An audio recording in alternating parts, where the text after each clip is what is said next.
Even though Tesla sales were down a little bit in the month of July, they still led the UK car sales market, and electric car sales volume increased by 88% in the UK. 88%. 1 in 4 cars sold were electric in the United Kingdom. Hello, my friends. Welcome to the channel. Thank you for tuning in. I'm Sam Evans. I'm the Electric Viking, and I've never actually mentioned this on the channel before. I actually have a British passport. The reason being that my dad was born in, he was born in an area near Manchester, and my granddad is from Wales. So there you go. Anyhow, the UK EV sales were up, like I said, by 88%. It's a big change here because we're about to see a lot more new models come to the UK. And this is sort of like that moment where you look at the sales charts and you think this is going really, really well. Growth is fast, but it's going to be very quick. Look at Norway. 90% of sales now are fully electric. Now, I'm not saying the UK is going to be there in a year. I think, though, give it, say, 3 or 4 years, we're going to see the same numbers in the UK. Remember, the UK is not a big place. There's many EVs you can get that can drive from one end of the UK all the way to the other without needing to recharge.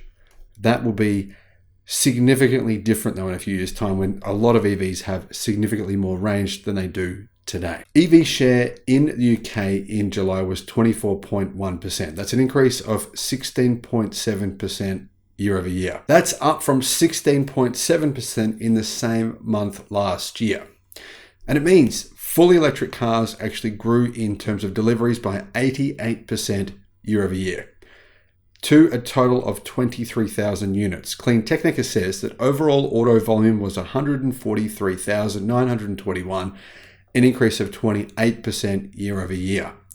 The best-selling EV, once again, in the UK was the Tesla Model Y, even though, to be honest, Tesla sales in July are normally a quiet month for the brand, and they still were, because if you look at the overall sales for Tesla in July, they were lower than what Tesla has been doing on average per month over the first 6 months of the year. Surprisingly, plug-in hybrids also have become quite popular. I think maybe automakers are sort of dumping them into the UK because they're not selling in Europe very well. Obviously, their sales have declined in Europe.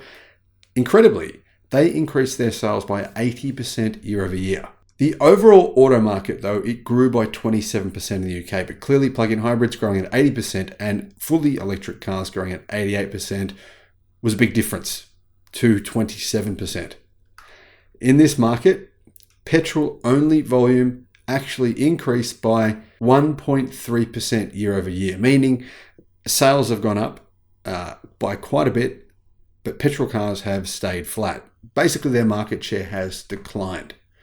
Diesel-only volume declined by 8% as well. What this means is that diesel cars are falling out of favor. Across Europe, now EVs outsell diesel vehicles. I mean, if you look, say, 5 years back, diesel cars were growing fast. People were saying, oh, clean diesels, they're great. Get a clean diesel. You can poison yourself with a clean diesel. Don't know how that works. Those two things clearly correlate in some people's minds. Diesel, though, it's dying a very quick death. In many places, it's almost extinct. Norway, almost extinct. Sweden, same thing's happening. Best-selling brands in the UK, what were they in terms of EV brands? Clean Technica says, although not a peak Tesla delivery month, July still saw the brand leading the UK EV market by a decent margin, with 3,141 vehicles registered. 2/3 of those were the Tesla Model Y, 2,284. And around 900 of those were the Tesla Model 3. The second and third spots were filled up by MG Motor and BMW. Now, people in the UK still don't realize that MG is not MG of the UK anymore. It's actually MG of SAIC Motors, meaning it's owned by the Chinese government. And Alibaba. Alibaba and the Chinese government own MG. And hey, they make good cars. MG4 is great. It's had great reviews. I would probably buy one. But I still do find it interesting that people in the UK aren't aware that they're actually buying a car that's predominantly made by Chinese government-owned funds. Anyhow, MG was in second place with 11.4% market share. BMW had a really good month. They were in third place with 10%. Volkswagen in fourth with 9.4%. Audi was next with 7.1%. Kia had 6.7, Polestar 5.9, also Chinese company of course, Mercedes 4.8, Hyundai 4.4, Vauxhall, followed by Skoda, Porsche, Cupra, Nissan with 1.9. Nissan have some interesting plans for the UK. They wanted to build a battery factory. They've got a new EV coming out. Anyhow, their market share has continued to decline. Obviously, people are just not buying the Nissan Leaf anymore. And the Ariya has had a huge price cut. That's Nissan's new electric car, because it's not selling very well either. Big discounts on the Ariya though. So if you're watching the channel, check out your Nissan dealer. Maybe you'll get a good deal because they're struggling to sell. Next was the Mini brand with 1.6%, Renault with 1.9%, Volvo with 1.8%, surprisingly low number for Volvo, Ford with 1.2%, Peugeot with 1.1%. Now, these numbers are not really correct because they include plug-in hybrid sales, and as you can see, plug-in hybrid sales do still make up a fair percentage of the market. BMW's numbers wouldn't be 10.4% without plug-in hybrids. Volkswagen's wouldn't be 9.4% without plug-in hybrids. But if you remove plug-in hybrid sales altogether, Volkswagen sold more EVs than BMW. So there you go. The top 5 positions, as you can see, were filled out though by Volkswagen and Audi brands.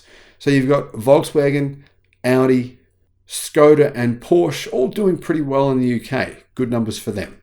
However, if we look at the last 3 months of sales in the UK, Tesla is leading by a much bigger margin. Tesla has 18% share of the market, followed by MG with 10.6%. Then BMW and Volkswagen are equal third with 8.4%. Vauxhall is fifth with 6%. Audi is equal with Vauxhall with 6% as well. And Kia is next with 5.3% market share. You can see here, Audi and Volkswagen are really taking the sword to their, well, at least Audi is, to their direct competition, Mercedes-Benz. Mercedes-Benz has a fair bit less market share with 4.6%. However, BMW is clearly the best-selling luxury marquee in the UK when it comes to electric cars, which is quite a surprise to me. I find their cars very polarizing. Personally, I prefer a Mercedes EV versus a BMW EV. However, choosing between BMW, Mercedes and Audi, if you had to get one of their EVs, or if you were going to, which one would you get? Let me know in the comments. Overall, these numbers are really interesting. It does show that somehow, amazingly, Tesla with only 2 models of car, one of them is about to be replaced, that everyone knows it's got a new version coming, is still leading the market by a fair margin in the UK.